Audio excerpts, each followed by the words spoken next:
जय हिंद मित्रों। जैसे कि हम सभी प्रेमचंद की सर्वश्रेष्ठ कहानियां जो 16 चुनिंदा कहानियां हैं अमृत राय मंजूषा द्वारा, तो उस कहानियों की श्रृंखला में आज आप सभी के बीच में सदगति कहानी सुनाने जा रही हूँ।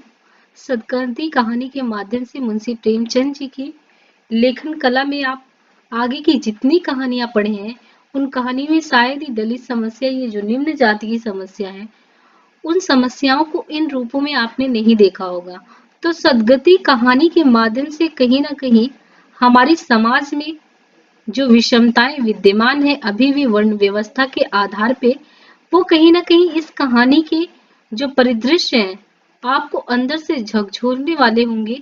ये कहानी आप सुनिए और कहानी के माध्यम से आपको खुद ही देख के ये लगेगा, सुनकर लगेगा कि सदगति कहानी ने आपके जीवन में परिवर्तन के लिए क्या मूल बिंदु दिए हैं। कहानी की शुरुआत किस प्रकार की होती है? कहानी में ये शुरुआत होती है, सबसे पहले एक दुखी चमार द्वार पर झाड़ू लगा रहे होते हैं और उनकी पत्नी झुरिया घर का गोबर से लेपन कर रही होती हैं। दोनों अपने अपने काम से फुर्सत पा चुके होते हैं। कहानी यहाँ से प्रारंभ होती है और ये कहानी है उनकी, यानी जो दुखी चमार है और झाड़ू लगा रहे हैं और उनकी पत्नी जो झुरिया है वो लेपन कर रही हैं। दोनों अपने अपने काम से फुर्सत भी पा चुके थे। तो वहां से जब फुर्सत पा चुकी तो चमारिन ने कहा, देखिए संबोधन भी आपको एक बार देख के लगेगा कि संबोधन भी किस प्रकार जैसे बोला जाता है उसी प्रकार संबोधित करके उन्हीं स्थितियों को बयां करने की कोशिश की है। उसमें कुछ फेरबदल नहीं किया है मुंशी प्रेमचंद जी ने। उन्होंने उसमें कहा कि चमारिन ने कहा, तो जाके पंडित बाबा से कह आओ ना, ऐसा ना हो कहीं चले जाए। यानी इनके यहाँ पे कोई कार्यक्रम आयोजित होने वाला और जैसे वर्ण व्यवस्था के आधार पे हमारे यहाँ 4 वर्ण व्यवस्था में जैसे डिवीजन है आपके यहाँ, ब्राह्मण वर्ग जो सबसे सर्वोपरि माने जाते हैं। कोई भी आपके यहाँ पे शुरुआत कुछ भी हो, ऐसा कोई भी पवित्र कार्य हो तो उसके शुभारंभ हेतु उनको बुलाया जाता है। तो यहाँ भी कुछ ऐसा ही है कि इनके यहाँ पे फंक्शन है और उनकी पत्नी उनसे कहती है कि जाके पंडित बाबा से कह आओ, नहीं तो हो सकता वो कहीं चले जाए। तो जो दुखी होते हैं, दुखी चमार, वो कहते हैं कि हाँ जाता हूँ, लेकिन यह तो सोच बैठेंगे किस चीज पर। अब देखिए सबसे पहली बात आती है कि किस चीज पर बैठेंगे, यानी आम जनमानस खुद जो जहाँ पे ये बैठते होंगे वहां पे इनके बारे में बैठाने की कल्पना भी नहीं कर सकते। फिर उनकी पत्नी कहती है कहीं से खटिया ना मिल जाएगी, ठुकराने यानी ठकुराने से मांग लेंगे। दुखी, तू तो कभी कभी ऐसी बात कह देती कि देह जल जाती है, ठकुराने वाले मुझे खटिया देंगे। फिर से देखिए आपने एक कुठाराघात कि ठकुराने वाले, यानी जहां पे वर्ण व्यवस्था इतना ज्यादा एग्जिस्ट करती हो वहां पे आप ठकुराने वाले से खटिया मांगेंगे। आग तक तो घर से निकलती नहीं, खटिया देंगी वे? कैथाने में जाकर एक लोटा पानी मांग तो ना मिले, भला खटिया कौन देगा? यानी एक लोटा पानी भी इनको मिलने का नहीं और वहां पे आप आज से वहां का सोच रही हैं कि वहां से इनको बैठने के लिए खटिया देंगे। हमारे उपले सेठे भूसा लकड़ी थोड़े ही है कि जो जाए उठा ले जाए, ले अपनी खटोली धोकर रख दे, गर्मी के तो दिन है, उनके आते आते सूख जाएगी। झुरिया कहती वह हमारी खटोली पर बैठेंगे, यानी इनके खुद के पास बैठने की व्यवस्था है। पर बात ये है कि हमारे यहाँ पे अस्पृश्यता, छुआछूत की विद्यमानता इतनी ज्यादा है कि वो अपनी खटोली पे उनको कैसे बैठा सकती, यहाँ तक कि धो के सुखा के भी नहीं बैठा सकती। ऐसी परिदृश्य को दिखाने की ये मार्मिक प्रयास करने की कोशिश की गई है कि एक पंडित बाबा आने वाले हैं, उनको उनका सत्कार कैसे हो, उनका जो अस्पृश्यता का सिद्धांत रहे वो कैसे फलीभूत होता रहे, वो यानी दूरी बनाकर और अपने पांडित्य धर्म का परिपालन कर पाए। जो कि ये बताया जा रहा है इसमें कि जो भी लोग यानी जो उच्च वर्ण व्यवस्था के, वो हमारे हाथ का ना पानी ना खाना कुछ नहीं लेने को तैयार है।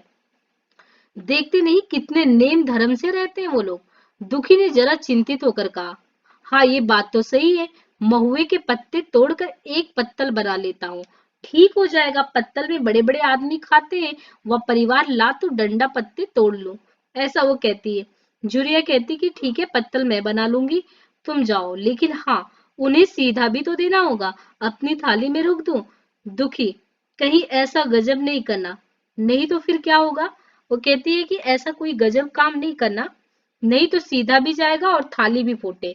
बाबा थाली उठाकर पटक देंगे, उनको जो है बाबा को बहुत जल्दी गुस्सा आता है। यानी इनका क्रोधित जो स्वभाव है, उस क्रोधित स्वभाव पे भी बता दिया गया कि उनको गुस्सा बहुत जल्दी आता है। और फिर वो क्या करेंगे, पटक देंगे। और फिर तुम क्या करना, उनको जब वो पटक देंगे तो उनको बड़ी जल्दी क्रोध आता है। क्रोध में पंडिताइन तक को छोड़ते नहीं, लड़के को ऐसा पीटा कि आज तक टूटा हाथ लिए फिरता है। पत्तल में सीधा भी देना, हाँ मुदा तो छूना मत। झूरी कोंड को लेकर, लकड़ी को लेकर शाह की दुकान से सब चीजें ले आना। सीधा भरपूर हो, सेर भर आटा हो, आधा सेर चावल, पाव भर दाल, आध पाव घी, नून हल्दी और पत्तल में एक किनारे 4 अपने पैसे रख देना। गोंड की लड़की ना मिले, मतलब गोंड की लड़की ना मिले तो भुर्जीन के हाथ पैर जोड़कर ले जाना। तू कुछ मत छूना, नहीं तो क्या हो जाएगा, गजब काम हो जाएगा। ऐसा वो उनको सिखा के तैयार करती है। इन बातों की ताकीद करके दुखी ने लकड़ी उठाई और घास का एक बड़ा सा गट्ठा लेकर पंडित जी से अर्जी करने चल पड़ा। खाली हाथ बाबा जी की सेवा में वो कैसे जाता, भाई इतनी बड़ी बात थी तो ऐसा तो थोड़ी है, वो गट्ठा उठाया जब चला तो ऐसा है कि पंडित जी की अर्जी देने जा रहा है, तो खाली हाथ कैसे जाता, उनकी सेवा में जा रहा है। नजराने के लिए उसके पास घास के सिवाय और कुछ नहीं थे। उसे खाली देखकर तो बाबा दूर ही से धुतकार देंगे, ऐसा वो सोच के निकलता है। पंडित घासीराम ईश्वर के परम भक्त थे। जो पंडित घासीराम है जिनके यहाँ जा रहे हैं, ये पंडित ग्राम जो है घासीराम, ये ईश्वर के परम भक्त थे। नींद खुलते ही ईशोपासना में लग जाते थे। मुंह हाथ धोते 8 बजते तब असली पूजा शुरू होती, जिसका पहला भाग भंग की तैयारी थी। उनके 8 बजते तब असली पूजा शुरू होती, जिसका पहला भाग भंग की तैयारी। उसके बाद 8 ही घंटे तक चंदन रगड़ते, फिर आईने के सामने एक तिनके से माथे पर तिलक लगाते। 2 रेखाओं के बीच में लाल रोड़ी की बिंदी होती, फिर छाती पर बाहों पर चंदन की गोल गोल मुद्रिकाएं बनाते। फिर ठाकुर जी की मूर्ति निकालकर उसे नहलाते, चंदन लगाते, फूल चढ़ाते, आरती करते, घंटी बजाते। इन सभी काम को करते करते उनका करीबन 10 बज जाता था। वो पूजन से उठते, भंग छान कर बाहर आते, तब तक 2-4 जजमान द्वार पर आ जाते। ईशोपासना का तत्काल फल मिल जाए, उनकी यही खेती थी। आज वह पूजन गृह से निकले तो देखा दुखी चमार घास का एक गट्ठा लिए बैठा है।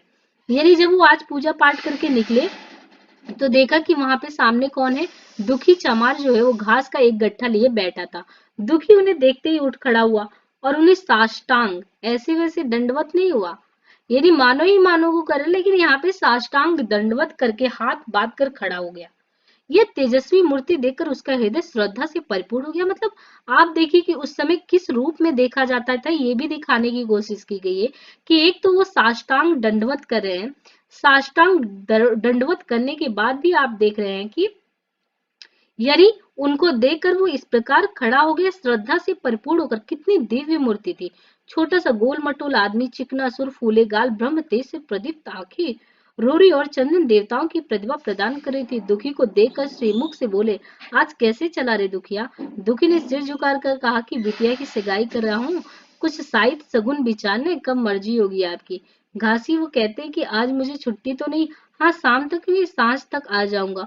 दुखी, नहीं महाराज, जल्दी मर्जी हो जाए, सब सामान ठीक करके आऊं या घास कहाँ रख दूं।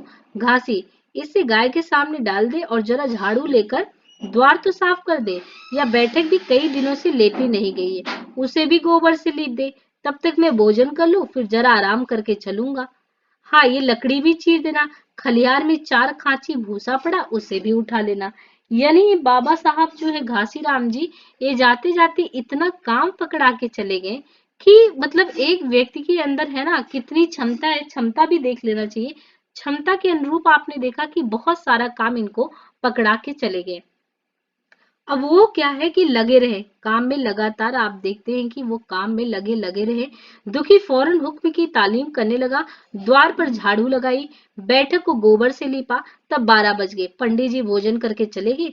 दुखी ने सुबह से कुछ नहीं खाया था, उसे भी जोर की भूख लगी, पर वह खाने को क्या धरा था। घर यहाँ से मील भर था, वह खाने चला जाए तो पंडित जी बिगड़ जाए। बेचारे ने भूख दबाई और लकड़ी फाड़ने लगा। लकड़ी की मोटी सी गांठ थी जिस पर पहले कितने ही वक्तों ने अपना जोर आजमा लिया था। वो उसी दमखम के साथ लोहे से लोहा लेने को तैयार था। दुखी घास छिलकर बाजार ले जाता था, लकड़ी चीरने का उसे अभ्यास तो था नहीं। घास उसके खुरपे के सामने सिर झुका देती थी। यह कस कस कर कुल्हाड़ी का भरपूर हाथ लगाता, पर उस गांठ पर निशान तक न पड़ता। कुल्हाड़ी उचट जाती, पसीने में तरता, हांफता था, थक कर बैठ जाता था, फिर उठता था। हाथ उठाए ना उठते थे, पांव कांप रहे थे, कमर ना सीधी होती। आंखों तले अंधेरा हो रहा था, सिर में चक्कर आ रहे थे, तितलियां उड़ रही थी, फिर भी अपना काम किए जाता था। अगर एक चिलम तंबाकू पीने को मिल जाती तो शायद कुछ ताकत आ जाती। उसने सोचा, यह चिलम और तंबाकू कहाँ मिलेगी? ब्राह्मणों का पूरा है, मतलब जो जहाँ पे वो गया था वो पूरा किसका था? वहां पे रहने का पूरा इलाका वो तो ब्राह्मणों का था। ब्राह्मण लोग हम नीच जातों की तरह तंबाकू तो थोड़ी ही पीते हैं। सहसा उसे याद आया कि गांव में एक गोंड भी रहता था, उसके यहाँ जरूर चिलम तंबाकू होगी। तुरंत उसके घर दौड़ा। खैर मेहनत सफल हुई। उसने तम्बाकू भी दी और चिलम भी दी, पर आग वहां नहीं थी। दुखी ने कहा कि आग की चिंता ना करो भाई, मैं जाता हूँ पंडित जी के घर से आग मांग लूंगा, वहां तो अभी रसोई बन रही थी। यह कहता हुआ वो दोनों चीजें लेकर चला आया और पंडित जी के घर में बरौठे के द्वार पर खड़ा होकर बोला, मालिक रच के आग मिल जाएगा क्या? यानी वो आया और अपने मालिक से उसी ही संभावना थी कि मांगेंगे तो ऐसा तो है नहीं कि ये देंगे नहीं। तो उसको लग रहा था कि नहीं, मुझे इतना तो मिल ही जाएगा। उसने मांगा भी। और पंडित जी भोजन कर रहे थे। पंडिताई ने पूछा, ये कौन आदमी आग मांग रहा है? पंडित, अरे वही ससुरा दुखिया चमार है। कहाँ है? थोड़ी सी लकड़ी चीर दे। आग है तो दे दो। पंडिताई ने भवें चढ़ाकर कहा, तुम्हें तो जैसे पोथी पत्रियों के फेर में धर्म कर्म की किसी बात की सुध ही नहीं रही। चमार हो, धोबी हो, पासी हो, मुंह उठाए घर में चले आए। हिंदू का घर ना हुआ कोई सराय हुई। कह दो दाढ़ी जार से चला जाए, नहीं तो इस लोहाटे से मुंह झुलसा दूंगी। आग मांगने चला आया है। पंडित जी ने उन्हें समझाकर कहा, भीतर आ गया तो क्या हुआ? तुम्हारी कोई चीज तो नहीं छू ली? धरती पवित्र है, जरा सी आग दे। क्यों नहीं देती? काम तो हमारा ही कर रहा है। कोई लोनिया या लकड़ी फाड़ता तो कम से कम 4 आने लेता। पंडिताई ने गरज कर कहा, वह घर में आया क्यों? पंडित ने हार कर कहा, ससुरे का अभाव था और क्या? पंडिताई ने, अच्छा इस बाबत तो आग दिए देती हूँ, लेकिन फिर जो इस तरह घर में आएगा तो उसका मुंह ही जला दूंगी। दुखी कानों में इन बात की भनक पड़ रही थी, पछता रहा था नाहक आया। सच तो कहती है, पंडित के घर में चमार कैसे चला आया? यानी आप देख रहे कहानी में कहीं ना कहीं दुखी चमार को है ना, हर एक वक्त ये एहसास किया जा रहा है कि तुम निम्न जाति के हो और ये ब्राह्मण वर्ग है, तुम यहाँ पे नहीं आ सकते हो। और उसको खुद को भी ये चीज लग रहा कि हम किन, यानी हम जातियों की बेड़ियों से किस प्रकार जकड़े हुए हैं, और वो लगातार इन्हीं का काम कर रहा है, किसी और का काम नहीं कर रहा है। जब पंडिताई नाग लेकर निकली तो वह मानो स्वर्ग का वरदान पा गया। दोनों हाथ जोड़कर जमीन पर देखिए आप, साष्टांग प्रणाम दुखी चमार ने तब भी किया जब घर में एंट्री मारी थी। अब इनकी पत्नी पंडिताई ने जब वो उसको आग दे रही है तो ये दोनों हाथ जोड़कर, यानी एक नहीं, आप देख रहे हैं दोनों हाथ को जोड़कर है ना, साष्टांग फिर से दंडवत उनको क्या कर रहा है, प्रणाम कर रहा है। फिर भी इन लोगों को वो चीजें नहीं लगेंगी। पंडिताइन बोली, मुझसे बड़ी भूल हुई कि घर में चलाया, चमार की अकल ही तो ठहरी, इतने मूर्ख ना होते तो लात क्यों पड़ती इनको। पंडिताइन चिमटे से पकड़कर आग लाई थी। 5 हाथ की दूरी से घूंघट के आड़ से पीछे हटकर सिरे के झोंटे देने लगे। उसने मन में कहा, यह एक पवित्र महान पवित्र ब्राह्मण के घर को अपवित्र करने का फल है। भगवान ने कितनी जल्दी फल दे दिया। इसी से तो संसार पंडितों से डरता है और सबके रुपए मारे जाते। ब्राह्मण के रुपए भला कोई मार तो ले, घर भर का सत्यानाश हो जाए। पांव गल गल कर गिरने लगे। बाहर आकर उसने चिलम पी और फिर कुल्हाड़ी लेकर जुट गया। खटखट की आवाजें आने लगी। उस पर आग पड़ गई तो पंडिताइन को उस पर कुछ दया नहीं आई। पंडित जी भोजन करके उठे तो बोली, इस चमरवा को भी कुछ खाने को दे दो, बेचारा कब से काम कर रहा है, भूखा होगा। पंडित जी ने इस प्रस्ताव को व्यवहारिक क्षेत्र से दूर समझकर पूछा, रोटियां हैं क्या? पंडिताइन बोली कि 2-4 बच जाएंगी। पंडित, 2-4 रोटी में क्या होगा, चमार है, कम से कम सेर भर चढ़ा जाएगा। पंडिताइन कानों पर हाथ रखकर बोली, अरे बाप रे, सेर भर तो फिर रहने दो। पंडित जी ने अब शेर बनकर कहा, कुछ भूसी चोकर हो तो आटे में मिलाकर 2-2 लिट्ठा ठोक दो, साले का पेट भर जाएगा। पतली रोटियों से इन नीचों का पेट नहीं भरता, इन्हें तो जुआर का लिट्ठा चाहिए। पंडिताई ने कहा, अब जाने भी दो, धूप में कौन मरेगा। दुखी ने चिलम पीकर फिर कुल्हाड़ी संभाली। दम लेने से जरा हाथों में ताकत आ गई थी। कुछ आधे घंटे वही फिर कुल्हाड़ी चलाता रहा, फिर वेदम होकर नई सिर पकड़ के बैठ गया। इतने में वही गोंड आ गया। बोला, क्यों जान देते हो बूढ़े दादा, तुम्हारे फाड़े ये गांठ ना फटेगी, नाहक हलकान होते हो। दुखी ने माथे का पसीना पोंछ कर कहा, अभी गाड़ी भर भूसा ढोना है भाई, गोंड कुछ खाने को मिला कि काम ही करा रहे हैं, जाके मांगते क्यों नहीं? तो दुखी कहता, कैसे बात करते हो चिकरी, ब्राह्मण की रोटी हमको पचेगी क्या? तो जो गोंड होता है वो कहता है कि पचने को पच जाएगी, पहले मिले तो मूंछों पर ताव देकर भोजन किया और आराम से सोए, तुम्हें लकड़ी फाड़ने का हुक्म लगा दिया। जमींदार भी कुछ खाने को देता है, हाकिम भी बेगार लेता है, तो थोड़ी बहुत मजदूरी तो देना बनता है। या उनसे भी चढ़ गया, उस पर धर्मात्मा ये बनते। दुखी बोला कि यार धीरे धीरे बोलो भाई, कहीं वो अगर सुन लिए ब्राह्मण लोग तो फिर आके फिर से हमारे ऊपर क्या करेंगे, आफत कर देंगे। लेकिन वो डर नहीं रहा था, वो ऐसे ही बोल रहा था। यह कहकर दुखी फिर संभल पड़ा और कुल्हाड़ी की चोट मारने लगा। चिकरू को उस पर दया आई, आकर कुल्हाड़ी उसके हाथ से छीन ली और कोई आध घंटे खूब कस कर कुल्हाड़ी चलाई, पर गांठ में एक दरार भी ना पड़ी। तब उसने कुल्हाड़ी फेंक दी और यह कहकर चला गया, तुम्हारे फाड़े या ना फटेगी, जान भले निकल जाए। दुखी सोचने लगा, बाबा ने यह गांठ क्यों रख छोड़ी थी, फाड़े नहीं फटती, कहीं दरार तक तो नहीं पड़ती। मैं कब तक इसे चीरता रहूंगा, अभी घर पर 100 काम पड़े हैं। कार परोजन का घर है, एक न एक चीज घटी ही रहती है, पर इन्हें इसकी क्या चिंता, चलूं जब तक भूसा ही उठा लाऊं। कह दूंगा बाबा आज तो लकड़ी नहीं फटी, कल आकर फाड़ दूंगा। उसने झवा उठाया और भूसा ढोने लगा। खलियान यहाँ से 2 फरलांग से कम ना थे। अगर झवा खूब भर भर कर लाता तो काम जल्द खत्म हो जाता। फिर झवे को उठाता कौन, अकेले भरा हुआ झवा उससे तो उठ नहीं सकता था, इसलिए थोड़ा थोड़ा ला रहा था। 4 बजे कहीं भूसा खत्म हुआ तो पंडित जी की नींद भी खुली। मुंह हाथ धोया, खाना पीना खाया और बाहर निकले, देखा तो दुखी झवा सिर पर रखे सो रहा है। जोर से बोले, अरे दुखिया तू सो रहा है, लकड़ी तो अभी ज्यों की त्यों पड़ी हुई, इतनी देर तू करता क्या रहा। मुट्ठी भर भूसा ढोने में सांझ कर दी, उस पर सो रहा है। उठा ले कुल्हाड़ी और लकड़ी फाड़ डाल। तो उसे जरा सी लकड़ी नहीं फटती, फिर साइद भी वैसे ही निकालेगी। मुझे दोष मत देना, इसी से कहा है कि नीच के घर में खाने को हुआ और उसकी आंखें बदली।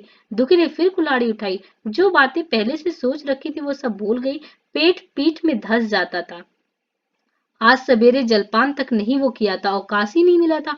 उठना ही पहाड़ मालूम होता था। जी डूबा जाता था, पर दिल को समझाकर उठा, पंडित है, कहीं साई ठीक ना बिचारे तो फिर सत्यानाश ही हो जाए।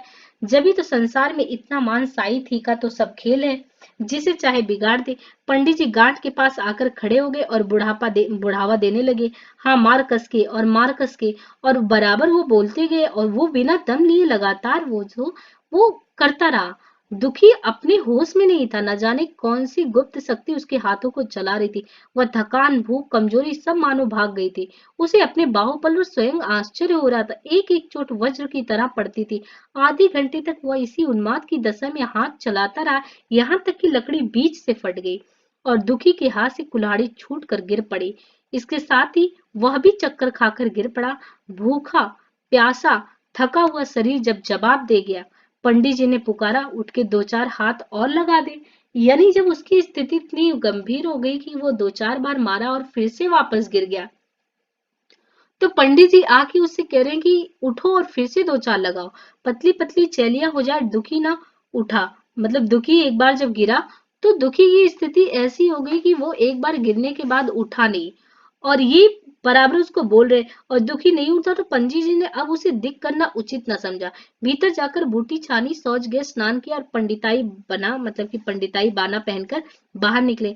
दुखी दुखी जो था, जब से गिरा था वो वहीं तक पड़ा था। इनको लगा कि ऐसे बहाना करके गिर गया है, और जब ये वापस निकलते हैं देख रहे हैं कि वहीं का वहीं वैसे ही वो पड़ा हुआ है।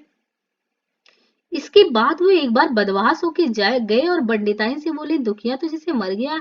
पंडिताइन हकबका कर बोली, वह तो अभी लकड़ी चीर रहा था ना। पंडित ने कहा, हाँ लकड़ी चीरते चीरते मर गया, अब क्या होगा। पंडिताइन ने शांत होकर कहा, होगा क्या, चमरौने में कहला, मतलब वो कहती कि चमरौने में कहला भेजो, मुर्दा उठा ले जाए। एक क्षण में गांव भर में खबर हो गई। पूरे में ब्राह्मणों की ही बस्ती थी, केवल एक घर गोंड का था। लोगों ने इधर का रास्ता छोड़ दिया, कुएं का रास्ता उधर ही से था। पानी कैसे भरा जाए, चमार की लाश के पास से होकर पानी भरने कौन जाए। अब ये स्थिति है, जब तक वो इसके काम के लायक था तब इन लोगों को नहीं लगा। अभी ये हुआ कि दुखिया चमार जो है ना, वो उसकी स्थिति है कि वो मर गया है, लेकिन उसको उठाने की बात आ रही है। तो अब ये कहाँ पे बोले हैं, जो ब्राह्मणों का मतलब स्थान था, वहां से जो चमरौना था, इनका जो इलाका था, उस इलाका में इन्होंने कहलवा दिया था कि आके और दुखी चमार की ये हालत हो गई है, आप इनको वहां से उठा के ले जाए। ये स्थिति थी ब्राह्मणों की, यानी अपना ही काम करवाए और अपने ही यहाँ पे हो गया तो बोले कि मुर्दा को उठा के वहां से ले जाए। लेकिन आप यहाँ पे एक क्रांतिकारी ये चेतना का आगमन भी कह सकते हैं कि एक देखेंगे मुंशी प्रेमचंद जी ने ये दिखाया है कि जो जिनको ये चमरौना कहते हैं, इधर गोंड ने चमरौने में जाकर सबसे कह दिया कि खबरदार। तो जो गोंड थे, जो पहले ही गोंड था उनका वो वहीं पे, उसने चमरौने में पहले ही कह दिया था कि खबरदार अगर कोई मुर्दा उठाने वहां गया, अभी पुलिस की तहकीकात होगी, दिल लगी है कि एक गरीब की जान ले ली, पंडित जी होंगे तो अपने घर के होंगे, लाश उठाओगे तो तुम भी पकड़ जाओगे। इसके बाद ही पंडित जी पहुंचे, पर चमरौने का कोई आदमी लाश उठाने के लिए तैयार नहीं हुआ। हाँ, दुखी की स्त्री और कन्या दोनों हाय हाय करते वहां चली और पंडित जी के द्वार पर आकर सिर पीट पीट कर रोने लगी। उनके साथ 10-5 और मतलब चमारिन थे। कोई रोती थी, कोई समझाती, पर चमार एक भी नहीं थे। पंडित जी ने चमारों को बहुत धमकाया, समझाया कि चमारों के दिल पर पुलिस का रोब छाया हुआ था, एक भी न मिनका। आखिर निराश होकर पंडित जी लौट गए। आधी रात एक रोना पीटना जारी रहा, देवताओं का सोना मुश्किल हो गया, पर लाश उठाने कोई चमार न आया। और ब्राह्मण चमार की लाश कैसे उठाता, ये भी बहुत बड़ी विडंबना है। एक ब्राह्मण जो लगातार काम करवाया और करवाने के बाद जब स्थिति है ना, दुखिया चमार की, जो दुखी चमार है उनकी ऐसी स्थिति हो गई तो कोई उठाने नहीं आया। और उठाने नहीं आया, पंडिताई ने झुंझला कर कहा, इन डाइनों ने तो खोपड़ी चाट डाली, सभी को गला, मतलब कहते कि सबों को गला भी नहीं पकता, मतलब इतनी तेजी से रो रही है। पंडित ने कहा कि रोने दो चुड़ैलों को, कब तक रोएंगी, जीता था तो कोई बात ना पूछता था, मर गया तो कोलाहल मचाने के लिए सबके सब आ गई हैं। पंडिताइन, चमार का रोना मनहूस होता है। पंडित, हाँ बहुत मनहूस होता है पंडिताइन, अभी से दुर्गंध उठने लगी। पंडित, चमार था ससुरा की नहीं, साद असाद किसी का विचार है इन सबों को। पंडिताइन, इन सबको घिन भी नहीं लगती। पंडित, भ्रष्ट है ना सब। रात तो किसी तरह कटी, मगर सवेरे भी कोई चमार ना आया। चमारी ने भी रो पीट कर चली गई, दुर्गंध कुछ कुछ फैलने लगी। पंडित जी ने एक रस्सी निकाली, उसका फंदा बनाकर मुर्दे के पैर में डाला और फंदे को खींच कर कस दिया। अभी कुछ कुछ धुंधलका था, पंडित जी ने रस्सी पकड़कर लाश को घसीटना शुरू किया और गांव के बाहर घसीट ले गए। वहां से आकर तुरंत स्नान किया, दुर्गा पाठ पढ़ा और घर में गंगाजल छिड़का। उधर दुखी की लाश को खेत में गीधड़ और कुत्ते और कौवे नोच रहे थे। यही जीवन पर्यंत की भक्ति, सेवा और निष्ठा का पुरस्कार था। यानी आपने इस कहानी के माध्यम से मुंशी प्रेमचंद जी ने जो हमारे यहाँ वर्ण व्यवस्था जिस प्रकार कायम थी, और वर्ण व्यवस्था में भी जो उच्च जाति थी उसकी सोच थी निम्न जाति को इतनी हे दृष्टि से देखने की, वो सदगति कहानी के माध्यम से वो आपको हे दृष्टि देखने को यहाँ पे मिल जाती है। जब वो लगातार किसने, मतलब काम किसने किया, दुखी चमार ने काम किसके लिए किया था, काम तो वो निरंतर उन्हीं के लिए किया, पंडित घासीराम के लिए। अंततः उसको प्रतिफल के रूप में क्या मिला, उसकी भक्ति, उसकी सेवा और उसकी निष्ठा का पुरस्कार। ये इन रूपों में कहते हैं कि इनके मरने से दुर्गंध आता। यानी मानवता का एक चरम आप देख सकते हैं कि जब मानवता इतनी त्रास अवस्था में हो कि मानव ही मानव की दुर्गंध की बात करता, उसे खुद का नहीं पता कि वो भी मिट्टी के ही बना हुआ है। हमारे यहाँ आज भी वही व्यवस्था, बहुत कुछ सुधार आया है, लेकिन उस समय की जब ये कहानी लिखी गई होगी, उस तत्कालीन समय या तत्कालीन परिदृश्य में देखें तो हमारे यहाँ ये व्यवस्था रही होगी, क्योंकि कहानी भी कहीं ना कहीं साहित्य में जितनी भी विधाएं हैं वो समाज के दर्पण के रूप में आती, समाज में जो घटनाएं होती उन्हीं संवेदनाओं को ले आके जनमानस को झकझोरने का काम करती। और हमारे यहाँ जो व्यवस्था है, उस व्यवस्था के केंद्र में जिन तरीके से इनके साथ जातियां होती, इन जातियों को उजागर कर हमारे मन में कहीं ना कहीं ये परिवर्तन लाने की कोशिश की गई है कि ये जाति व्यवस्था कितनी बुरी चीज है। और ये पंडित पंडिताइन, और हाँ एक चीज जो भी है कि जब हम दलित चेतना की बात करते हैं, आज दलित चेतना उभार में आया है, तो क्रांतिकारी इवेंट आपको दिखता है जब वो चमरौना करके उनको संबोधित करके उन गांव के लोगों को लाश ले जाने के लिए बुलाते, कोई भी व्यक्ति नहीं आता। यानी प्रतिरोध की आग सब में थी। अगर ये प्रतिरोध पहले भी हो जाता तो शायद इनका मन इतना ज्यादा नहीं बढ़ता। तो ये हमारे यहाँ है क्रांतिकारी चेतना। यानी हर एक व्यक्ति जानता है कि हम मनुष्य हैं, हमारा भी अधिकार है, हमारे अधिकारों को इन लोगों ने छीना है। ये जब चीजें आ जाती हैं तो कोई किसी के जाति नहीं कर सकता। यानी दो चीजें कंट्राडिक्टरी, समाज में वर्ण व्यवस्था की जो गहराई है उसको छूने के साथ किस प्रकार क्रांतिकारी चेतना या अपनी दलित समस्या को लेके, मानवता की हनन को लेकर जिन बातों को चाहे वो आपने गोंड जनजाति या गोंड जो थे उनके माध्यम से जो समाज को कहलवाया गया, इससे ये स्पष्ट होता है कि वो हमारे समाज को, हमारी जो समाज में ये समस्या थी दलित वर्ग को लेके, उनको समाधान देने को, उनको उठाने की बात की है और समस्या पे लोगों का ध्यान केंद्रित करवाने की बात की है। बाकी हम ये सारी कहानियों का जिस प्रकार प्रश्न आता है उन प्रश्नों को पे विश्लेषण करेंगे कि किस प्रकार इनका आंसर कर सकते हैं और हर एक कहानी अपने में कितनी महत्ता रखती है। जो 16 सर्वश्रेष्ठ कहानियां हैं और हर एक कहानी अपने आप में क्या चीजें हमें सिखाना चाहती है। अभी तो ये कहानी निरंतर चलती रहेगी, अभी 8 ही कहानी हुआ है। तो आप लोग इन कहानी को सुनते रहिए, फिर अंततः हम लोगों को क्वेश्चन आंसर पे डिस्कशन करना है। और हाँ, अगर किसी को कहानी के पीडीएफ वगैरह सारी चीजें चाहिए तो ये हिंदी आवर प्राइड करके टेलीग्राम है, उसको आप सर्च कर सकते हैं और इससे आप ऐड ऑन हो सकते हैं। ऐड होने पे फिर आपको सारी चीजें वहां पे मिलती रहेंगी, बराबर जो भी लिंक वगैरह होगा वो सारी चीजें मिलती रहेंगी। धन्यवाद।